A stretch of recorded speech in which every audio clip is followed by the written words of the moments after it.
মাছ তো আমি ধরতেছি এই পাশে। আমিও তো ওইটাই করছিলাম, ওই জন্য তো কচুরি পাতা তুমি তুলতে পারলে না। না না কচুরি দিও না, এই কাছে ওখানে কচুরি এদিকে নামা। মাছ তো এই এ বালতির মধ্যে থাকলে তুমি কাঁচার মধ্যে থাকলে খেয়ে গিয়ে যাবে না। তুমি বালতিটা ধরে দেখো। মাছ মরে গেছে। না দে আমাকে ধরে। ওরে ভগবান। এই করে বলটা তুমি দিয়ে আসো বেটা।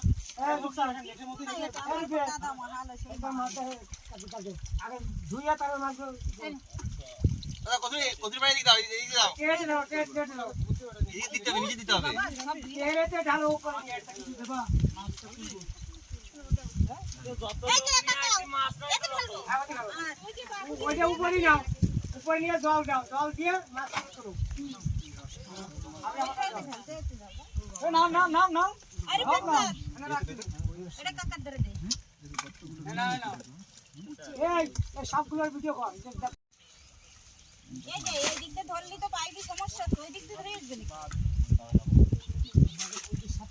তুমি এটা কিছু